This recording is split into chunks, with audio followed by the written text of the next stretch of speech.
पर एक matrix A दे रखा है जिसके एंट्रीज कॉम्प्लेक्स रियल नंबर है और एक मैट्रिक्स बी डिफाइन किया गया है जो ए के ट्रांसपोज और ए के कॉन्जुगेट का प्रोडक्ट है। तो आपसे पूछा गया है कि ए और बी के आइगन वैल्यू किस टाइप की होंगी। तो सबसे पहले आइगन वैल्यू के लिए हम ट्रेस देख लेते हैं। ए का ट्रेस कितना है, तो डायगोनल सम इसका आयोटा आएगा और इसका डिटर्मिनेंट भी चेक कर लेते हैं। तो डिटर्मिनेंट ऑफ ए इक्वल होगा 1 minus iota into 1 plus iota के। इसको मैं लिख सकता हूँ 1 स्क्वायर माइनस आयोटा स्क्वायर और ये वैल्यू होगी 2, यानी कि नॉन जीरो डिटर्मिनेंट है। इसका मतलब है कि इसकी दो जो आइगन वैल्यू हैं लैम्डा 1 और लैम्डा 2 वो नॉन जीरो हैं, यानी कि प्रोडक्ट कभी भी जीरो नहीं आएगा। तो an eigen value of A is zero, ये ऑप्शन बी डिस्कार्ड हो जाता है। और यहाँ पर ट्रेस जो कह रहा है कि ए का जो ट्रेस है वो आयोटा है और ऑप्शन डी कह रहा है has a non zero real eigenvalue. A की आइगन वैल्यू नॉन जीरो होंगी और नॉन जीरो का सम कभी भी प्योरली इमेजिनरी नहीं हो सकता है, यानी कि ऑप्शन डी भी डिस्कार्ड हो जाता है। क्योंकि अगर कॉम्प्लेक्स आइगन वैल्यूज होती हैं तो वो पेयर में आएंगी, यानी कि दोनों की दोनों कॉम्प्लेक्स होंगी या दोनों की दोनों रियल होंगी। अब हम ऑप्शन ए और सी की बात करेंगे जिसमें बी की आइगन वैल्यू के बारे में पूछा गया है। यहाँ पर जो मैट्रिक्स बी है उसको सबसे पहले चेक कर लेते हैं कि कोई स्पेशल काइंड का मैट्रिक्स तो नहीं है। तो मैं बी थीटा निकाल लेता हूँ, यानी कि कॉन्जुगेट ट्रांसपोज। उसको निकालने के लिए ए ट्रांसपोज ए कॉन्जुगेट और इसका थीटा लेना है, इसका मतलब ट्रांसपोज का कॉन्जुगेट, ट्रांसपोज और उसका फिर कॉन्जुगेट। इस तरह से मैं लूंगा तो ट्रांसपोज में रिवर्स ऑर्डर हो जाएगा, ये ए conjugate transpose into A transpose transpose और फिर उसका मुझे कॉन्जुगेट लेना है। अब मैं क्या करूंगा, ए कॉन्जुगेट ट्रांसपोज और उसका कॉन्जुगेट और फिर ए कॉन्जुगेट, क्योंकि ट्रांसपोज ऑफ ट्रांसपोज ए आ जाएगा। यहां से ए ट्रांसपोज ए कॉन्जुगेट यानी कि B theta equals to B आ गया है, यानी कि ये हर्मिशन मैट्रिक्स है। बी एक हर्मिशन मैट्रिक्स है और हम जानते हैं कि हर्मिशन मैट्रिक्स के आइगन वैल्यूज रियल होते हैं। ऑप्शन सी करेक्ट होगा और ऑप्शन ए रॉन्ग होगा। हमें इस एक्सप्रेशन के लिमिट निकालनी है और ये जो एक्सप्रेशन है अगर इसमें हम डायरेक्ट लिमिट रख देते हैं तो हमें ये एक्सप्रेशन कुछ इस तरह से मिलता है 1/0 इंटू ज़ीरो, क्योंकि लिमिट जो इंटीग्रेशन है जब हम उसमें 0 टू 0 इंटीग्रेट करेंगे तो इसका इंटीग्रेशन जो है वो 0 आता है। तो 1/0 मतलब एक तरह से इन्फिनिटी डॉट ज़ीरो टाइप की फॉर्मेट है। और जब भी इस टाइप के फॉर्मेट होते हैं हम क्या तो उसको 0/0 फॉर्म में कन्वर्ट करते हैं या इन्फिनिटी बाय इन्फिनिटी फॉर्म में उसकी लिमिट फाइंड आउट करने के लिए। और जब इस फॉर्मेट में कन्वर्ट हो जाता है तब हम उसमें एल हॉपिटल रूल लगाते हैं। और एल हॉपिटल रूल क्या कहता है, एल हॉपिटल रूल के हिसाब से हमें न्यूमरेटर और डिनोमिनेटर का सेपरेटली यानी कि अलग अलग डिफ्रेंसिएशन करना है। और ये बात भी ध्यान रखनी है कि एल हॉपिटल रूल एक बार से ज़्यादा अप्लाई किया जा सकता है जब तक हमें इन्फिनिटी बाय इन्फिनिटी या 0/0 फॉर्म मिल रही है। तो यहाँ पर जो ये लिमिट दे रखी थी इस एक्सप्रेशन को मैं फिर से लिख लेता हूँ, limit x tends to zero positive. Zero positive का मतलब है कि हम जीरो को राइट से अप्रोच कर रहे हैं और 1/sin² इंटीग्रेशन फ्रॉम x/2 से x sine inverse t dt, ये हमें एक्सप्रेशन था। अगर अब यहाँ पर मुझे ये न्यूमरेटर इतने पार्ट को मैं न्यूमरेटर में रख लेता हूँ और जो ये वाला पार्ट है उसको मैं डिनोमिनेटर में रख लेता हूँ। तो इसको मैं लिख सकता हूँ x/2 से x sine inverse t dt, ये मेरा न्यूमरेटर पार्ट हो गया और डिनोमिनेटर पार्ट हो गया मेरा साइन स्क्वेयर x, इस तरह से। और यहाँ पर limit x tends to 0 positive, यहाँ पर इस तरह से मैंने लिखा इसको। अब यहाँ पर मुझे क्योंकि ये आपके जो फॉर्मेट मिल रहा है ये मुझको 0/0 फॉर्मेट मिल रहा है और 0/0 फॉर्मेट मिल रहा है तो मैं इसमें एल हॉपिटल रूल अप्लाई करूंगा, यानी कि मुझे न्यूमरेटर का डिफरेंशिएशन करना होगा।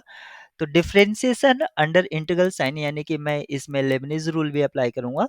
और लेबनिज रूल के अकॉर्डिंग मुझे जो मिलेगा एक्सप्रेशन वो मिलेगा साइन इनवर्स एक्स और फिर अपर लिमिट का डिफरेंशिएशन तो वो 1 हो जाएगा माइनस वेरिएबल को रिप्लेस करूंगा लोअर लिमिट से और फिर लोअर लिमिट का डिफरेंशिएशन यानी कि 1/2 और डिनोमिनेटर में हो जाएगा साइन स्क्वायर एक्स का डेरिवेटिव यानी कि एक्स स्क्वायर के फॉर्मेट से करेंगे 2 साइन एक्स और फिर साइन एक्स का डेरिवेटिव कोस एक्स और हमारी जो लिमिट थी वो अप्रोच कर रही थी 0 पॉजिटिव को। अब यहाँ पर आप देखिए फिर से ये जो फॉर्मेट बन रहा है डिनोमिनेटर में इसका मतलब हुआ साइन 2x और जब हम न्यूमरेटर में लिमिटिंग पॉइंट रखेंगे तो ये 0/0 फिर से मिल रहा है हमें। तो हमें इसमें एक बार फिर से एल हॉपिटल रूल को अप्लाई करना होगा। तो साइन इनवर्स एक्स का जो डिफरेंशिएशन होता है 1/1 minus x square minus 1/√1 minus x/2 का होल स्क्वेयर और फिर x/2 का आपको डिफरेंशिएशन करना होगा वो होगा 1/2 और 1/2 आपका पहले से मौजूद था। यहाँ पर साइन 2x का जब आप डिफरेंशिएशन करेंगे तो 2 cos 2x मिलेगा और जो ये लिमिट थी ये कहाँ को जा रही थी, ये 0 से 0 पॉजिटिव की तरफ थी। अब आप इसमें जब 0 पॉजिटिव रखेंगे तो यहाँ पर डिनोमिनेटर में 0 हो जाएगा यानी कि नॉन ज़ीरो नंबर आएगा तो हमें मिलेगा 1/1 माइनस 1/1 इंटू 1/4 डिवाइडेड बाई 2 और जब हम इसको इवेल्युएट करेंगे तो ये हमें मिलेगा 3/8 यानी कि अब आप देख लीजिए कौन सा ऑप्शन 3/8 दे रहा है। ऑप्शन डी हमारा करेक्ट ऑप्शन होगा। Please like, subscribe and press bell icon for all notification. यहाँ पर हमें दो वेक्टर स्पेस दे रखे हैं, एक दे रखा है P2R यानी कि पॉलिनोमियल ऑफ डिग्री एटमोस्ट 2 और दूसरा जो दे रखा है वो M2/2 रियल एंट्रीज का दे रखा है। इसकी जो डायमेंशन होती है वो 3 होती है और इसकी जो डायमेंशन होती है वो 4 होती है। एक लीनियर ट्रांसफॉर्मेशन T डिफाइन किया गया है P2 से M2 पर यानी कि यहाँ पर यूजुअल नोटेशन है जो कि हम लेते हैं और जो रिलेशन है वो आप यहाँ पर देख सकते हैं वो किस तरह से डिफाइन है उसकी इमेज। आपसे पूछा गया है कि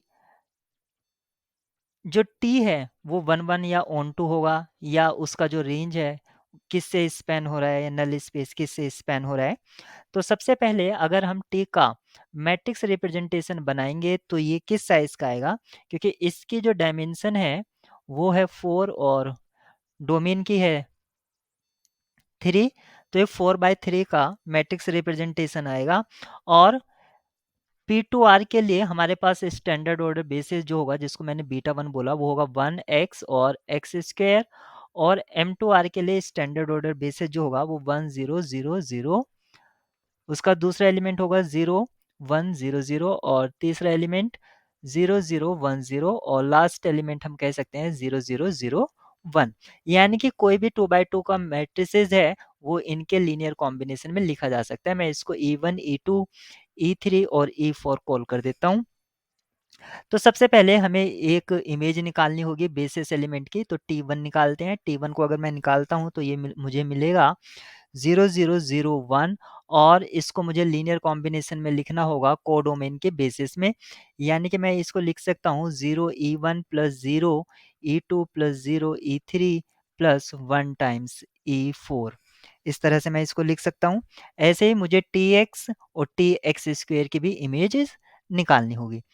तो Tx क्या होगा मेरा मुझे एक मैट्रिक्स मिलेगा जो कि होगा -2 0 0 0 और इसको मैं लिख सकता हूँ -2 E1 plus 0 E2 plus 0 E3 plus 0 E4 Tx square मुझे क्या मिलेगा वो मुझे मिलेगा -4 0 0 1 और इसको मैं लिख सकता हूँ -4 E1 plus 0 E2 plus 0 E3 plus 1 times E4 अगर अब हम मैट्रिक्स रिप्रेजेंटेशन लिखते हैं तो हमें मिला इनको कॉलम वाइज लिख दीजिए 0 0 0 1 सेकेंड कॉलम मिलेगा -2 0 0 1 लास्ट कॉलम मिलेगा -4 0 0 1 आप देख सकते हैं इसका जो साइज है वो 4/3 का है और इसमें 2 0 रोज है तो इनको डिलीट कर लीजिए।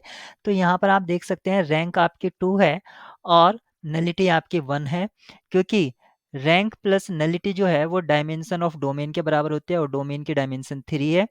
यहाँ से नलिटी 0 नहीं है, इसका मतलब है टी आपका 1 1 नहीं होगा, नॉट 1 1। और रेंज जो है वो 2 है, सॉरी रेंज नहीं, हर एक रो में आपको पाइवट पोजीशन नहीं मिलती है, इसका मतलब ये ऑन टू भी नहीं है, नॉट ऑन टू। तो ना तो ये 1 1 है, ना ही ये ऑन टू है। अब हमारे पास यहाँ पर दो ऑप्शन डिस्कार्ड हो गए हैं, एक ये और एक ये। अब हमारे पास सी और डी को चेक करना है, तो हम सी को चेक कर लेते हैं, उसको चेक करना आसान है। अगर ये सही हो जाता है तो दूसरा वाला ऑब्वियसली रोंग होगा। तो ये दे रखा है कि नल स्पेस जो है वो स्पेन है x square minus two x 1 minus x का। यहाँ पर दो एलिमेंट दे रखे हैं, तो हम एक element a naught plus A one x plus A two x square हम मान लेते हैं कि नल सेट में बिलोंग कर रहा है। अगर ये नल सेट में बिलोंग कर रहा है तो डेफिनेशन क्या होगी कि टी, और जब हम इसको रखेंगे तो ये जीरो देगा, जीरो मतलब करेक्ट साइज का जीरो। यहाँ पर यहाँ से हमें मैट्रिक्स मिलेगा -2a1 -4a2 0 0, और ये एंट्री होगी A naught plus A one plus A two. इस तरह से हमें एक 2/2 का मैट्रिक्स मिलेगा, तो 0 भी 2/2 का ही रखना होगा हमें। यहाँ से हमें by comparison of two matrices हम लिख सकते हैं -2 times A one minus four A two equals to 0। यहाँ से हमें मिलता है A one equals to -2 A two, और जो दूसरा है वहाँ से मिलेगा A naught plus A one plus A two equals to 0, और इस इक्वेशन से मैं लिख सकता हूँ A one equals to 2a2 minus A two equals to a two. यानी कि जो मेरा एलिमेंट है जो मैंने लिया था A naught plus A one x plus A two x square, मैं उसको लिख सकता हूँ A naught plus -2a2x plus A two x square, यानी कि इसको मैं लिख सकता हूँ ए नोट प्लस, अगर ए टू मैं कॉमन ले लेता हूँ तो मैं लिख सकता हूँ -2x प्लस एक्स स्क्वेयर। यानी कि अगर मैं अब मैं बता सकता हूँ कि जो नल स्पेस के लिए बेसिस है उसमें बेसिस में क्या कौन-कौन से एलिमेंट है, या हम ये कह सकते हैं कि नल स्पेस किससे स्पैन हो रहा है। एक तो 1 से हो रहा है, दूसरा -2x प्लस एक्स स्क्वायर इससे स्पैन हो रहा है आपका नल स्पेस, यानी कि एंटी जो है वो स्पैनिंग है इसका। लेकिन हमें स्पैनिंग सेट दे रखा था x square -2x comma 1 minus x, और ये इस स्पैनिंग सेट के बराबर नहीं है, तो यानी कि ये ऑप्शन हमारा डी फॉल्स हो गया, तो सी आपका करेक्ट होगा। हमें दो बेसिस दे रखे हैं बीटा वन और बीटा टू, और एक लीनियर ट्रांसफॉर्मेशन टी डिफाइन करी गई है आर टू से आर टू पर। उसका इन बेसिस के रेस्पेक्ट में मैट्रिक्स रिप्रेजेंटेशन हमें दे रखा है 4 3 2 -4, और हमसे पूछा गया है कि 5 5 की इमेज अंडर टी क्या होगी। तो सबसे पहले हमें ये पता होना चाहिए matrix representation of linear transformation लिखा कैसे जाता है। तो अगर कोई भी डोमेन बेसिस के जो इसका डोमेन का बेसिस हो उसके इमेज को इनके लीनियर कॉम्बिनेशन में लिखा जाता है। यानी कि पहला जो होगा वो इस तरह से लिखा गया है 2 टाइम्स दिस। पहला इमेज सेट जो है वो है 1 2, यानी कि 1 2 की जो इमेज है वो इस तरह से लिखी गई है 4 टाइम्स बेसिस कोडोमेन के लिए, यानी कि 1,0 और 0,1। इस तरह से ऐसे ही जो दूसरा एलिमेंट है 2,-1, ये डोमेन के बेसिस का दूसरा एलिमेंट है, इसको कैसे लिखा गया है 3 -4, और इसके बेसिस के एलिमेंट है 1,0 और 0,1। इस तरह से हमारा बेसिस के रेस्पेक्ट में लीनियर ट्रांसफॉर्मेशन का मैट्रिक्स रिप्रेजेंटेशन लिखा जाता है।